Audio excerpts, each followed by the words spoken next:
Hello friends, இன்றைக்கி நம்ம வீட்டுக்கு தேவையான ரொம்பவே யூஸ்ஃபுல்லான கிச்சன் டிப்ஸ் தாங்க பார்க்க போகிறோம். வீடியோ ரொம்பவே யூஸ்ஃபுல்லாக இருக்குங்க. ஸ்கிப் பண்ணாமல் ஃபுல்லாக பாருங்கள். நீங்கள் யாராச்சும் ஃபஸ்ட் டைம் பார்க்குறதா இருந்தால் சப்ஸ்கிரைப் பண்ணிக்கோங்க. ஆல் என்ற பெல் சிம்பிள் இருக்குங்க, அதுவுமே கிளிக் பண்ணி வச்சுக்கோங்க. அப்போ தாங்க நம்ம போடுற வீடியோஸை நீங்களும் மிஸ் பண்ணாமல் பார்க்க முடியும். இப்போ வாங்க நம்ம வீடியோக்குள்ளே போகலாம். ஃபஸ்ட்டு டிப்ஸு என்னன்னு சொல்லி பார்க்கலாம் வாங்க.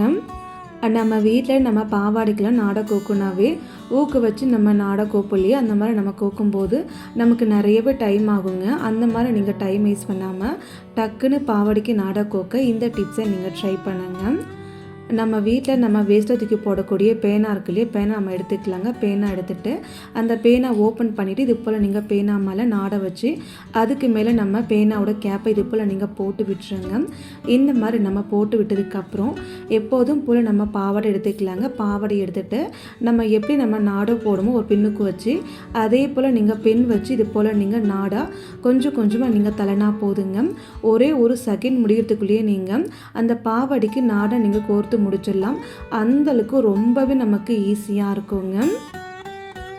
பாருங்கள், இந்த பாவாடைக்கு நாடா போகிறது எந்த அளவுக்கு ஈஸியாக இருக்குது நீங்களே பாருங்கள். நம்ம வீட்டில் நம்ம எங்கேயாச்சும் ஃபங்க்ஷன் கிளம்புறோன்னா கூட அந்த பாவாடைக்கு நாடை நம்ம போடனா கூட இந்த டிப்ஸை நீங்கள் ட்ரை பண்ணலாம். அது மட்டும் இல்லைங்க, சுடிதார் பேண்ட்டு எதுவாக இருந்தாலுமே இந்த பேனா வச்சு அழகாக நீங்கள் நாடை கோர்த்து முடிச்சிடலாம். அந்தளவுக்கு நமக்கு ரொம்பவே ஈஸியாக இருக்குங்க. இப்போ பாருங்கள், ஃபுல்லாகவே நம்ம நாடை போட்டு முடிச்சாச்சு. அதுக்கப்புறம் நம்ம பேனாவை வெளியில் எடுத்துடலாங்க. இந்த மாதிரி நம்ம பேனாவை வெளியில் எடுத்ததுக்கப்புறம் அந்த பெண்ணோட கேப்பை நம்ம ஓப்பன் பண்ணிக்கலாம். இப்போ பாருங்கள், அந்த நாடை ஃபுல்லாகவும் நமக்கு வெளியே வந்துடுச்சுங்க.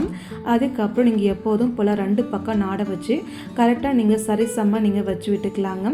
ரொம்ப ஈஸியாக நீங்கள் பாவாடைக்கு நாடா கோர்த்து முடிச்சிடலாம். கண்டிப்பாக இந்த டிப்ஸ் உங்களுக்கு ரொம்பவே ஈஸியாக இருக்குங்க. கண்டிப்பாக இந்த மெத்தட் நீங்கள் ட்ரை பண்ணி பாருங்கள். நமக்கு நிறைய டைமும் சேவ் ஆகும், வேலையும் நமக்கு ரொம்பவே ஈஸியாக இருக்குங்க. நெக்ஸ்ட்டு டிப்ஸு பார்க்கலாம் வாங்க.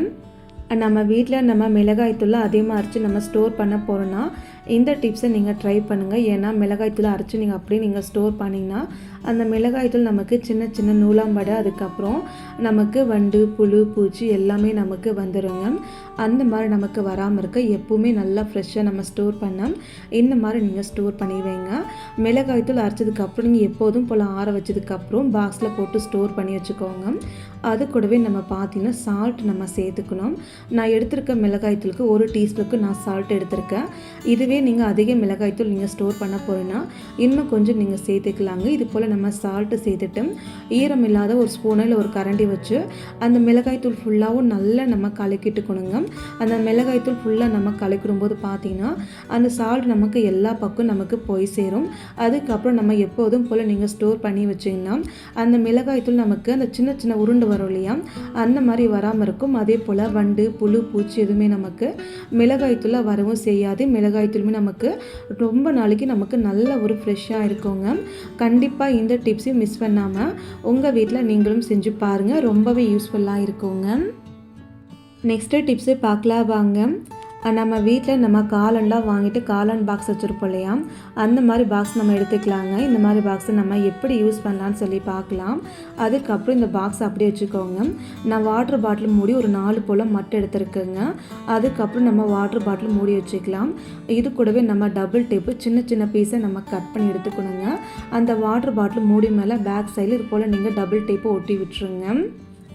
பாருங்கள், நான் எடுத்திருக்க எல்லா வாட்டர் பாட்டில் மூடிலுமே டபுள் டேப் நான் ஒட்டி விட்டுட்டுங்க. இந்த மாதிரி நம்ம ஒட்டினதுக்கப்புறம் அந்த மேலே இருக்கிற நம்ம ஸ்டிக்கர் ஃபுல்லாகவே நம்ம ரிமூவ் பண்ணிக்கலாம். அதுக்கப்புறம் நம்ம இந்த பாட்டில் மூடியை அந்த காளான் பாக்ஸில் இந்த மாதிரி கொஞ்சம் கேப் விட்டு நம்ம 4 மூடியுமே இந்த பாக்ஸில் நம்ம ஒட்டி விட்டுக்கலாங்க. இந்த மாதிரி நம்ம ஒட்டினதுக்கப்புறம் பார்த்தீங்கன்னா கை வச்சு ஒரு டைம் நல்லா நம்ம அழுத்தணும்னா நமக்கு இன்னமும் நல்லா நமக்கு டைட்டாக பிடிச்சிக்கோங்க. இந்த டிப்ஸ் எதுக்காகன்னு சொல்லி நம்ம பார்க்கலாம் வாங்க. நம்ம நிறைய பேருட்டில் பார்த்தீங்கன்னா முட்டை வைக்க ட்ரே இல்லாமல் இருக்கும் இல்லையா, அதுக்கு இதை நீங்கள் பயன்படுத்திக்கலாங்க. நான் இன்றைக்கி ஒரு 4 முட்டை மட்டும் எடுத்திருக்கேன். அதனால் 4 முட்டையுமே நான் இந்த காளான் பாக்ஸில் வச்சுக்கிறேங்க. இந்த காளான் பாக்ஸில் கிட்டத்தட்ட நீங்கள் ஒரு 6 மூடி போல் ஒட்டு வச்சு ஒரு 6 முட்டை கிட்ட வச்சுக்க முடியும். பார்க்கவும் நமக்கு ரொம்பவே நீட்டாக இருக்கும். இதை நீங்கள் வெளியிலையும் வச்சு நீங்கள் ஸ்டோர் பண்ணிக்கலாம், அப்படிலாம் நீங்கள் ஃப்ரிட்ஜ்லேயும் வச்சு நீங்கள் ஸ்டோர் பண்ணிக்க முடியுங்க. நான் பாருங்கள் இது போல் வச்சுருக்கேன். பார்க்கவே நமக்கு ரொம்பவே நீட்டாக இருக்குங்க.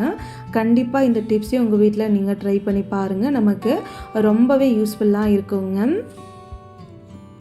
அடுத்த டிப்ஸு பார்க்கலாம் வாங்க.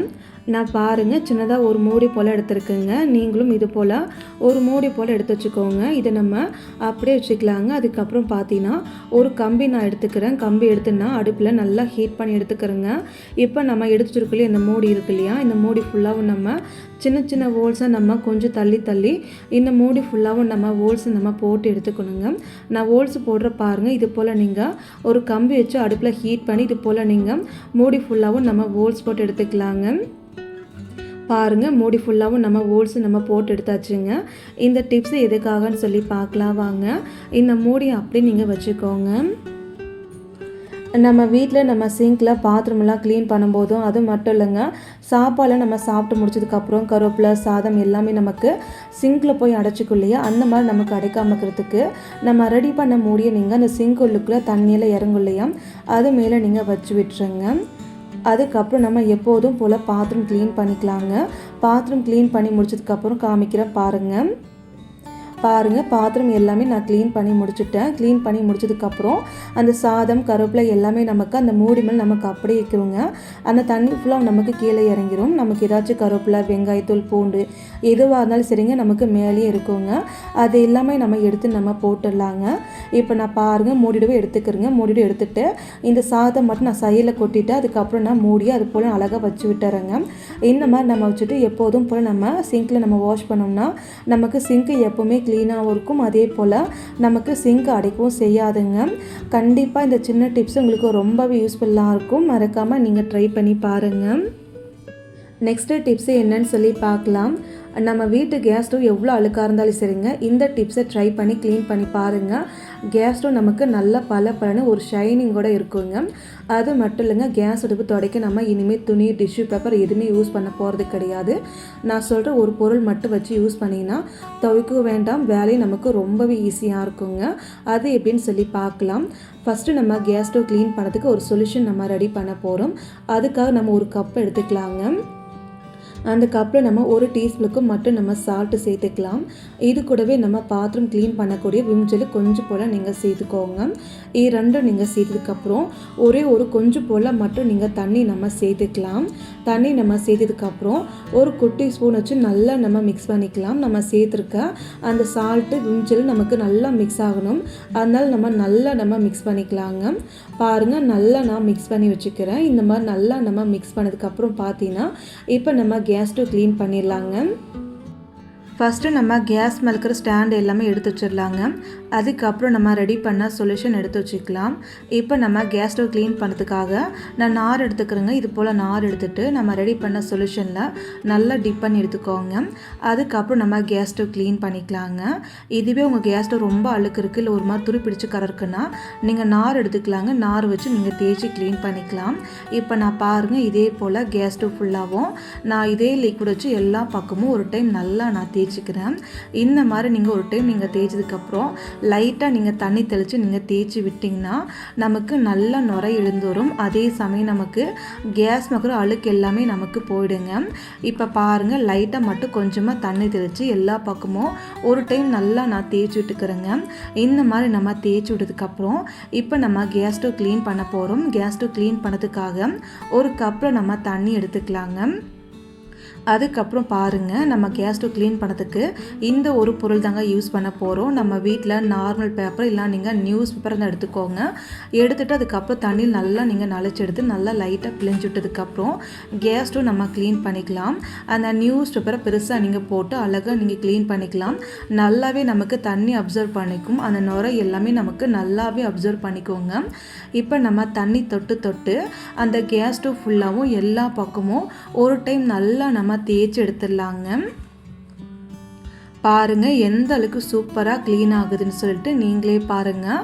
இப்போ நம்ம கேஸ் ஸ்டவ் ஃபுல்லாகவும் எல்லா பக்கமும் ஒரு டைம் நல்லா நம்ம தொடச்சி விட்டாச்சுங்க. இந்த மாதிரி நம்ம நல்லா தொடச்சதுக்கப்புறம் இதுக்கப்புறம் நம்ம இந்த நியூஸ் பேப்பரை யூஸ் பண்ண முடியாது. அதனால் நீங்கள் இதை நீங்கள் தூக்கி போட்டுருங்க. அதுக்கப்புறம் மறுபடி நீங்கள் பார்த்தீங்கன்னா இன்னொரு பேப்பர் நம்ம எடுத்துக்கலாங்க. இன்னொரு பேப்பர் எடுத்து சின்னசாக மடிச்சுட்டு அதுக்கப்புறம் நம்ம கேஸ் ஸ்டவ் மேலே எல்லா பக்கமும் ஒரு டைம் நல்லா நம்ம தொடச்சி எடுத்துடலாம். இப்போ பாருங்கள் கேஸ் ஸ்டவ் மேலே எந்த அளவுக்கு நல்லா பளபளன்னு பளிச்சுன்னு இருக்குன்னுட்டு. கேஸ் ஸ்டவ் க்ளீன் பண்ணால் நீங்கள் டிஷ்யூ துணி எதுவுமே யூஸ் பண்ண வேண்டாம். இந்த மாதிரி நீங்கள் பேப்பர் யூஸ் பண்ணாலே போதுங்க. கேஸ் ஸ்டவ் அவ்வளோ க்ளீனாக இருக்கும், அவ்வளோ பளிச்சுன்னு இருக்குங்க. இந்த பேப்பரை நம்ம தூக்கி போடலாம். இனிமேல் நம்ம அடுப்பு துடைக்க துணி யூஸ் பண்ண வேண்டாம், துணி துவைக்கிற வேலையும் நமக்கு வேண்டாங்க. கண்டிப்பாக இந்த டிப்ஸ் உங்களுக்கு ரொம்பவே யூஸ்ஃபுல்லாக இருக்கும். மறக்காமல் இந்த டிப்ஸை ஒரு டைம் ட்ரை பண்ணி பாருங்கள். ஓகே ஃப்ரெண்ட்ஸ், இந்த டிப்ஸ் இந்த வீடியோ உங்களுக்கு ஏதாச்சும் யூஸ்ஃபுல்லாக இருக்குது நீங்கள் நினச்சின்னா மறக்காமல் லைக் பண்ணுங்கள், கமெண்ட் பண்ணுங்கள், சப்ஸ்கிரைப் பண்ணுங்கள், ஷேர் பண்ணுங்கள். மறக்காமல் உங்கள் வீட்டில் நீங்கள் ட்ரை பண்ணி பாருங்கள். தேங்க்யூ ஃப்ரெண்ட்ஸ், நாளைக்கு பார்க்கலாம்.